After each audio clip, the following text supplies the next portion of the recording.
जी हाँ दोस्तों, नमस्कार। मैं आपके बीच में पुनः उपस्थित हूँ आपके channel GS point by Rakesh sir पे। दोस्तों, मैं बता दूं कि हमारा आज सैटरडे का डे है और हम सबके लिए आज करंट अफेयर्स का दिन है, जब हम लोग एक करंट अफेयर्स के वीकली सेशन को लेकर आज आपके बीच में उपस्थित होते हैं। और हम उम्मीद करते हैं कि पूरे हफ्ते का कुछ हफ्ते वाइज तो कुछ पुराने क्वेश्चन को जो सबसे इम्पोर्टेंट हैं हम सबके नज़र में, जो परीक्षाओं के लिए बेहद महत्वपूर्ण है, उस क्वेश्चन को लेकर आपके बीच में उपस्थित हों। और वही आज दिन है जब हम आपके बीच में करंट को लेकर, समसामयिकी घटनाओं को लेकर उपस्थित होते हैं। तो दोस्तों, हमारा करंट अफेयर्स आज जो आपके बीच में पहुंच रहा है वो बेहद इंपॉर्टेंट है और निश्चित तौर पे परीक्षा के दृष्टिकोण से, परीक्षा के नज़रियों से बेहद इंपॉर्टेंट है। और आप इसको अंत तक देखें कि ये करंट किस मैटर से संबंधित है, कहाँ संबंधित है।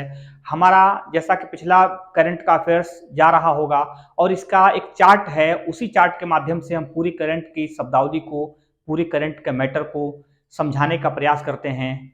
और उसी के इर्द गिर्द कहीं ना कहीं हमारी परीक्षाओं के दृष्टिकोण से प्रश्न भी बनाए जाते हैं, जिसका उत्तर इस चार्ट को देखकर आसानी से आप दे सकते हैं। दोस्तों, हमारा चार्ट आप पहले से भी देख चुके होंगे। उसका एक मैटर है जिसमें हम लोगों ने विषय मुद्दा को उल्लेखित कर रखा है, देश राज्य क्षेत्र को उल्लेखित कर रखा है, व्यक्ति संबंध और विशेषता को उल्लेखित कर रखा है। और उसी को लेकर हम लोग पूरे मैटर को कंप्लीट करने का प्रयास करते हैं।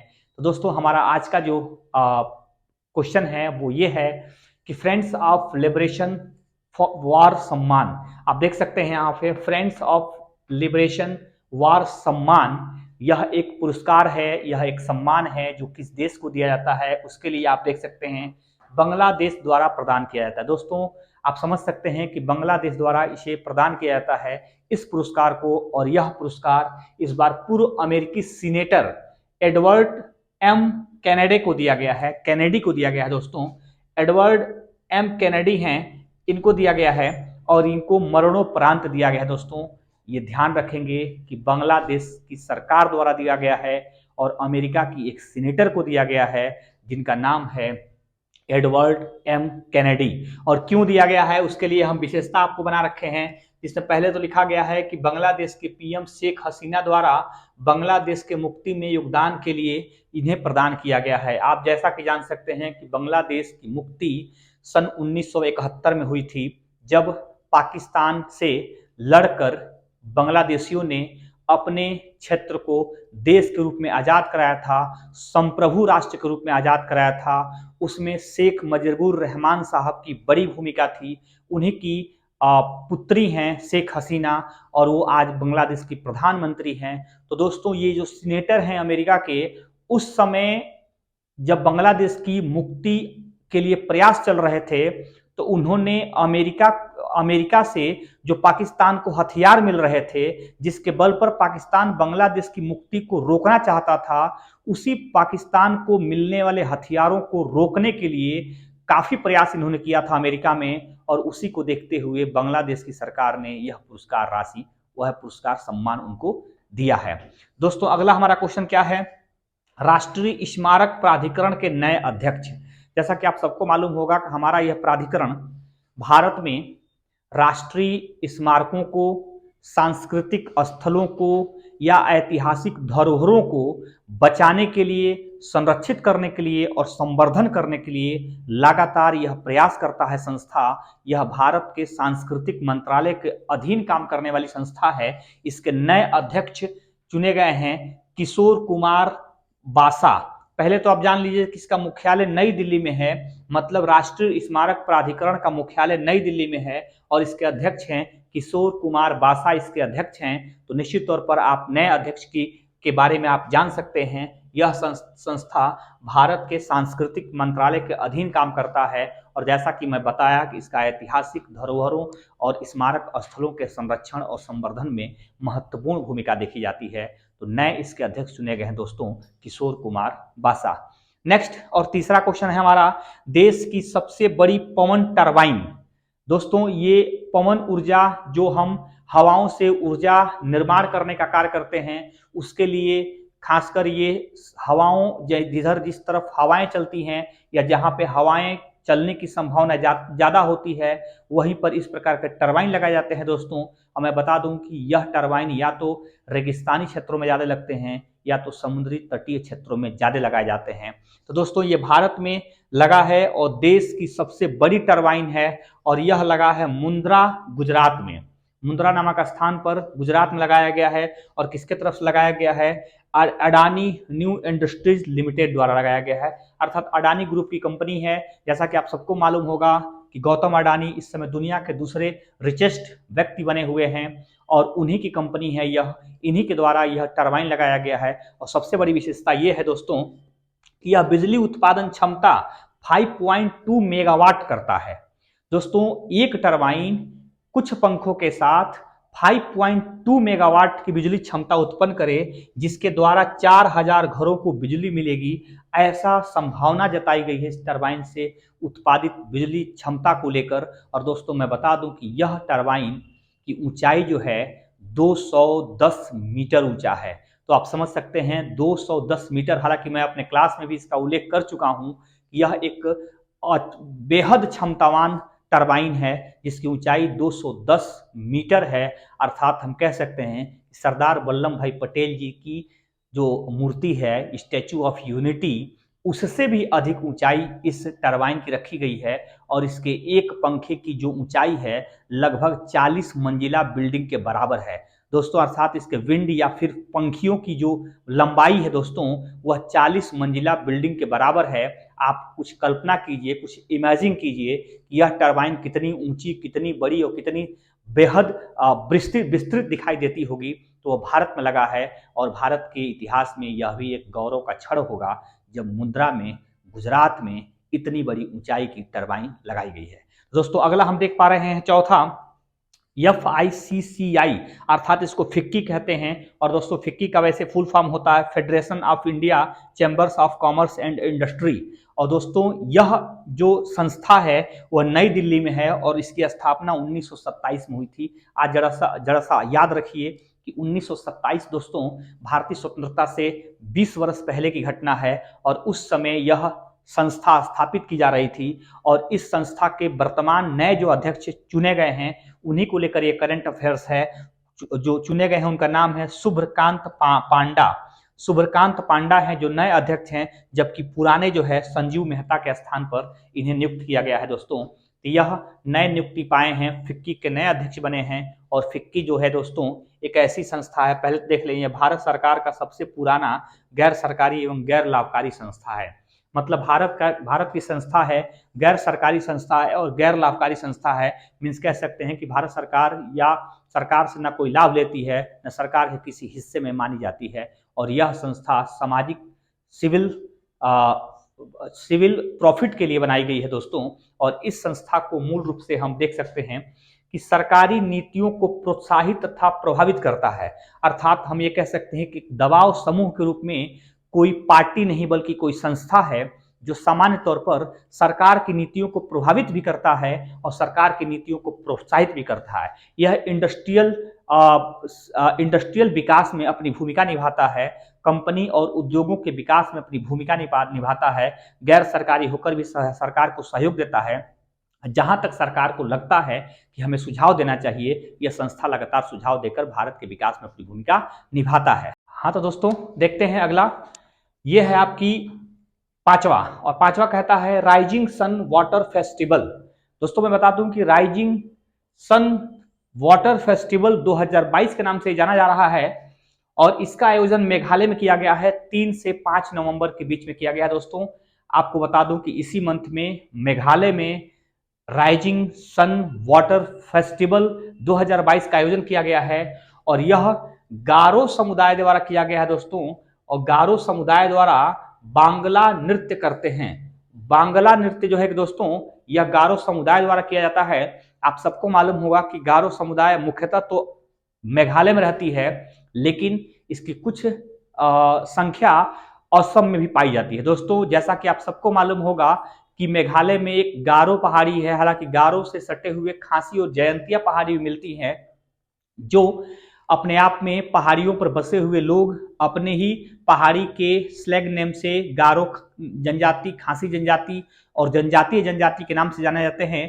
उसी में गारो जनजाति एक बड़ी जनजाति है और उसी जनजाति के लोगों द्वारा इस त्योहार का, इस उत्सव का आयोजन किया गया है। दोस्तों, यह सूर्य भगवान के सम्मान में किया जाता है, अर्थात rising in water festival, rising sun water festivals भगवान सूर्य के सम्मान में किया जाता है दोस्तों।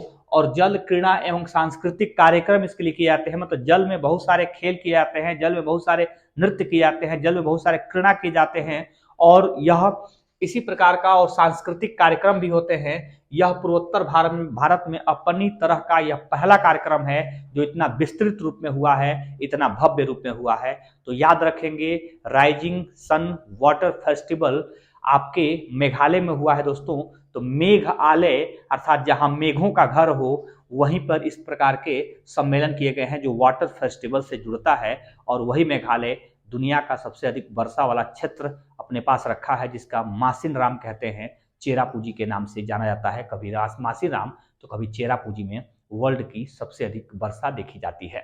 नेक्स्ट देखते हैं दोस्तों, अंतर्राष्ट्रीय हॉकी महासंघ FIH जो है, फेडरेशन इंटरनेशनल ऑफ हॉकी जो है, उसका मुख्यालय पहले देख लेते हैं। लुसाने में मुख्यालय है। लुसाने स्विट्जरलैंड की एक खूबसूरत सा शहर है और उसी जगह पर 1924 में इसकी स्थापना की गई। इस संघ की नींव डाली गई थी दोस्तों। और इसके नए अध्यक्ष हुए हैं मोहम्मद तैयब इकराम, जो है कि इसके नए अध्यक्ष हुए हैं मोहम्मद तैयब इकराम जो है इसके नए अध्यक्ष हुए हैं और मकाऊ के रहने वाले हैं ये। यह किसके जगह पर आए हैं? नरेंद्र बत्रा के जगह पर आए हैं दोस्तों। भारत के नरेंद्र बत्रा हालांकि 2 साल पहले ही अपने किसी कारणों से पद को छोड़ दिए हैं और उन्हीं के बाकी बचे हुए कार्यकाल को पूरा करने के लिए मोहम्मद इकराम साहब को इंटरनेशनल हॉकी फेडरेशन का प्रमुख बनाया गया है, नए अध्यक्ष बनाए गए हैं। दोस्तों देख लेते हैं, यह हॉकी के संबंध में सभी अंतर्राष्ट्रीय खेलों का आयोजन, निर्देशन और नियंत्रण करता है। मतलब ये फेडरेशन दोस्तों कहीं न कहीं दुनिया भर में खेली जाने वाली जो इंटरनेशनल हॉकी गेम है उसका आयोजन करता है, उसके नियंत्रण का कार्य करता है, उसके निर्देशन का कार्य करता है। पूरी मॉनिटरिंग के साथ यह हॉकी खेल का आयोजन कराता है और तमाम तरह के निर्देशों को जारी करता है। तो इस प्रकार के मुख्यालय अर्थात अंतर्राष्ट्रीय हॉकी महासंघ का मुख्यालय लुसाने में है, जो स्विट्जरलैंड में है। नेक्स्ट हम देखते हैं 7वां, सैयद मुश्ताक अली ट्रॉफी 2022। दोस्तों सैयद मुश्ताक अली ट्रॉफी 2022 का आयोजन हुआ है। हालांकि इस आयोजन को देश भर के हिस्सों में किया जाता है, बट इसका जो फाइनल मुकाबला हुआ है वो कोलकाता के ईडन गार्डन में हुआ है। जैसा कि आप सबको मालूम होगा, कोलकाता के ईडन गार्डन बहुत बड़ा क्रिकेट आयोजन स्थल है और जो है कि मोटेरा स्टेडियम या नरेंद्र मोदी स्टेडियम से पहले वह दुनिया भर के देशों में अपने लिए पहचाना जाता था। दुनिया भर के सबसे अधिक दर्शकों वाला वो स्टेडियम था जिसे ईडन गार्डन कहते हैं और कोलकाता में स्थित है। दोस्तों देखते हैं कि सैयद मुश्ताक अली ट्रॉफी का क्या संबंध है। यह क्रिकेट के 2020 फॉर्मेट से खेला जाता है दोस्तों।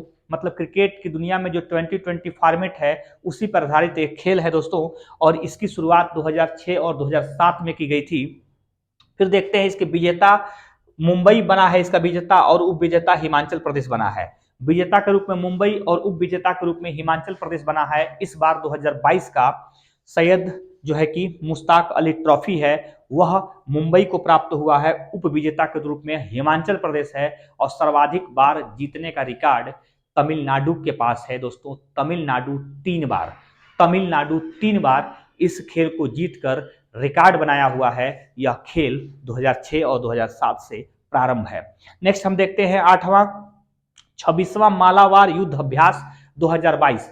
दोस्तों आप सबको याद होगा कि लगातार और हर वर्ष होने वाला यह युद्धाभ्यास है जो अपनी 30वीं वर्षगांठ में पहुंच चुका है। अर्थात हम कह सकें कि 1992 में इसकी शुरुआत हुई थी और 30वीं वर्षगांठ में पहुंचा हुआ है। लेकिन 26वां मालाबार युद्ध इस बार युद्धाभ्यास इस बार किया गया है और यह हालांकि ये सामान्य तौर पर देखा जाए तो मालाबार जो है केरल के तट पर पश्चिमी क्षेत्रों में अरब सागर में स्थित एरिया को कहते हैं और वैसी जगह पर जब इस युद्धाभ्यास को किया जाता था तो उसे मालाबार युद्धाभ्यास कहा जाता है। लेकिन इस बार यह युद्धाभ्यास जापान में हुआ है, न भारत में हुआ है, न केरल के तट पे हुआ है दोस्तों, अर्थात यह जापान में हुआ है। और सगामी की खाड़ी एक जापान से सटा हुआ खाड़ी है जिसको सगामी की खाड़ी कहा जाता है।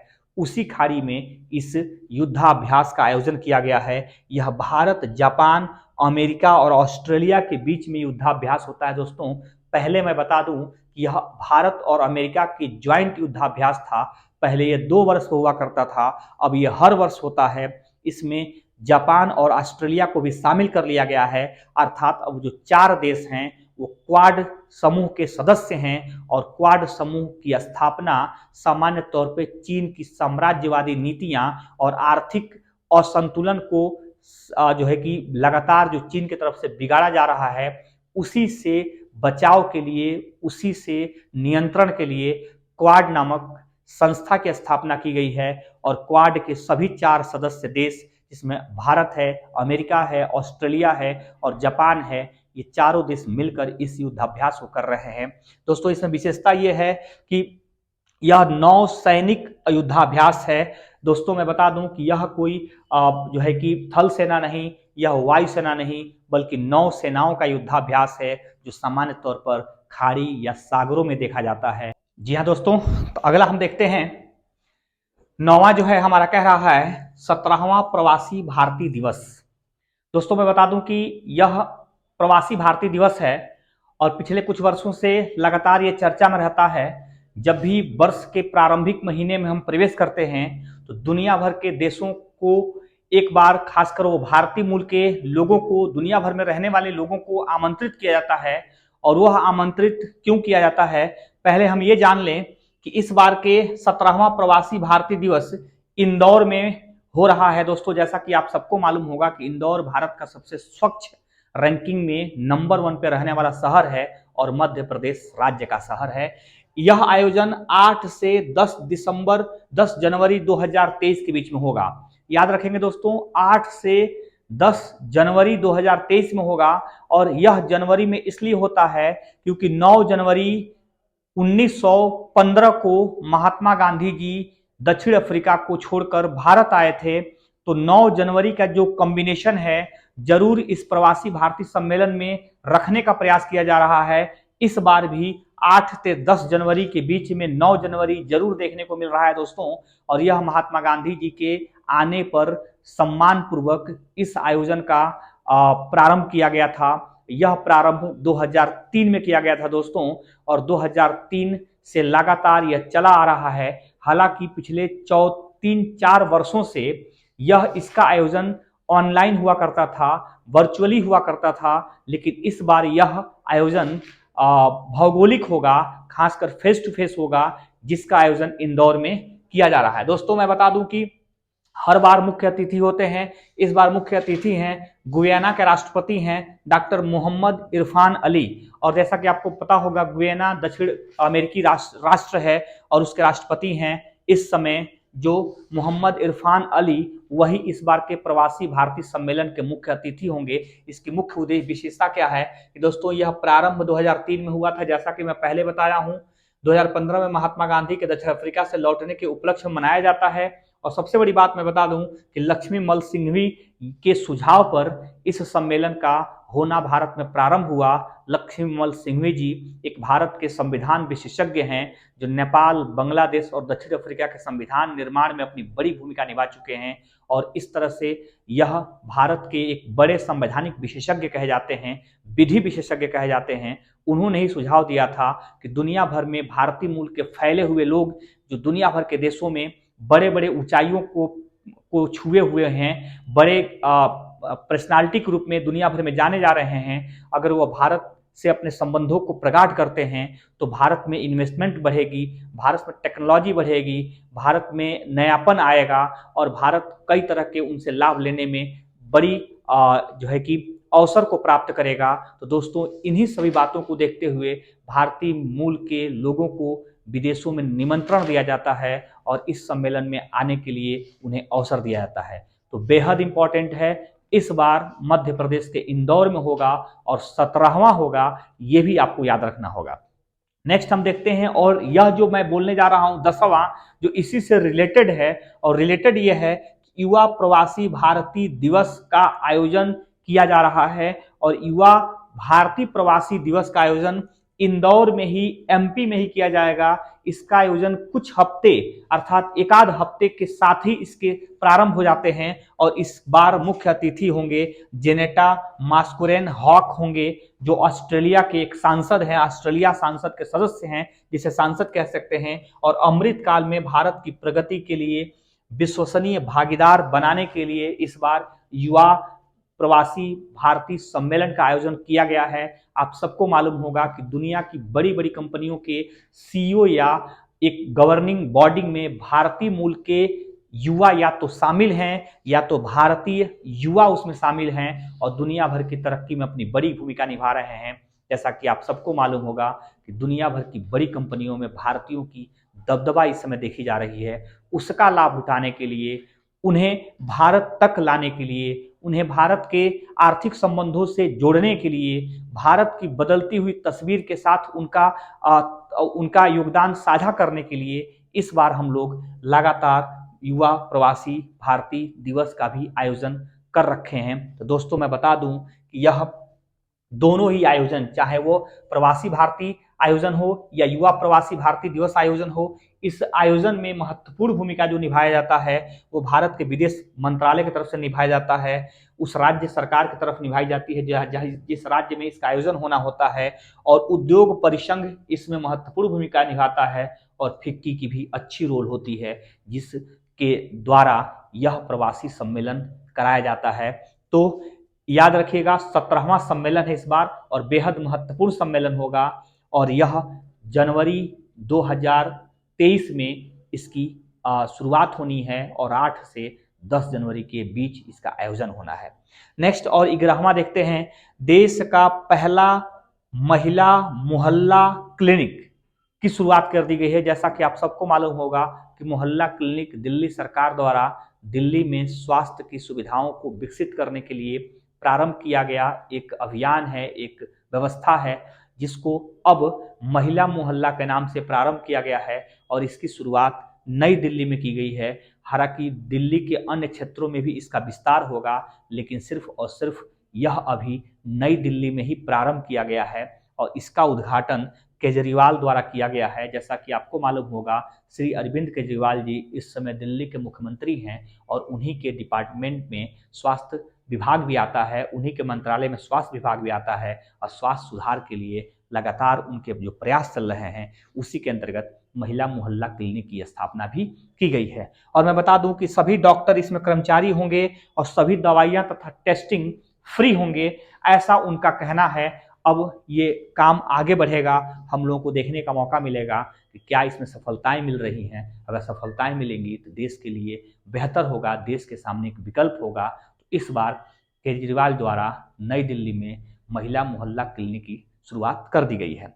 नेक्स्ट और 12वां देखेंगे दोस्तों, पक्षियों की पहली गणना, अर्थात भारत में जानवरों की पहली गणना के बाद अब पक्षियों की पहली गणना शुरू हो रही है। हालांकि अलग अलग जानवरों की अलग अलग चीज़ों की गणना पहले से होती रही है, चाहे वो बाघ की गणना हो, चाहे हाथी की गणना हो, चाहे गेंडों की गणना हो, इसकी शुरुआत पहले ही हो चुकी है। लेकिन राज्य स्तर पर पहली बार पक्षी गणना भी प्रारंभ हो गया है। और पहले मैं बता दूं कि यह पक्षी गणना नागालैंड में शुरू हुआ है दोस्तों। 4 से 7 नवंबर 2022 के बीच में इस गणना को किया गया है। और मैं बता दूं कि नागालैंड को सामान्यतः बहुत ही हेय दृष्टिकोण से देखा जाने वाला राज्य कहा जाता है। लोग बताते हैं वहाँ के पक्षी, बिच्छू इत्यादि लोग मारकर ज़्यादा खाते हैं, नॉनवेज ज़्यादा पसंद करते हैं। फिर भी इस बार उन्होंने रोल मॉडल प्रस्तुत किया है और पक्षियों की गणना करके उन्होंने दिखाया है। पक्षियों के संरक्षण और संवर्धन के लिए अब नागालैंड भी कुछ अच्छा करने के लिए तैयार हो चुका है। इसमें जो है अमूल फाल्कन नाम की एक पक्षी है दोस्तों, और उस पक्षी की गणना से दुनिया भर में नागालैंड की जो पहचान बनी है वह नागालैंड की पक्षी है। और इसी पक्षी के द्वारा नागालैंड इस समय दुनिया भर में चर्चा में है। इसी पक्षी के संख्या और इसकी महत्ता को ध्यान में रखते हुए इस बार लगातार प्रचारित हो रहा है नागालैंड, और यह नागालैंड की पहचान बनकर दुनिया भर में सामने आया है यह पक्षी। और पक्षी विविधता, यह गणना क्यों की गई है? पक्षी विविधताओं के बारे में जागरूकता फैलाना है, मतलब कहीं ना कहीं जो पक्षियों की अलग अलग विविधताएं होती हैं उसके बारे में लोग जान सकें, उसकी क्वालिटी क्या होती है, उसके गुण कौन से होते हैं, उसका व्यवहार कैसा होता है, उसका खान पान कैसा होता है, इसके बारे में जागरूकता फैलाना है दोस्तों। और पक्षियों के खतरे वाले अवसरों की ओर ध्यान आकृष्ट करना है। लोग सामान्य तौर पर अपने कार्यों से नहीं समझ पाते हैं कि समाज में किस प्रकार की जीव जंतु को खतरा उत्पन्न हो रहा है, लेकिन कुछ ऐसे कार्य चिन्हित किए जाएंगे जो आगामी दिनों में पक्षियों के लिए खतरा बनते हैं, उनके रोकथाम के लिए भी प्रयास किए जाएंगे इस पक्षी गणना के माध्यम से। तो ये पूरा डिटेल फॉर्मेट नागालैंड की सरकार द्वारा प्रारंभ किया गया है दोस्तों। और यह वीडियो आज का सैटरडे का आपके करंट अफेयर्स से संबंधित था और समसामयिकी विषयों से संबंधित था दोस्तों। यह वीडियो आपको कैसा लगा, आप जरूर से इस वीडियो पर अपने कमेंट को दीजिएगा, और जो भी किसी भी विषय पर सारगर्भित और ज़्यादा नॉलेज चाहते होंगे तो हमें कमेंट करके जरूर बताइएगा दोस्तों। आपको समस्त वीडियो देखने के लिए बहुत बहुत धन्यवाद।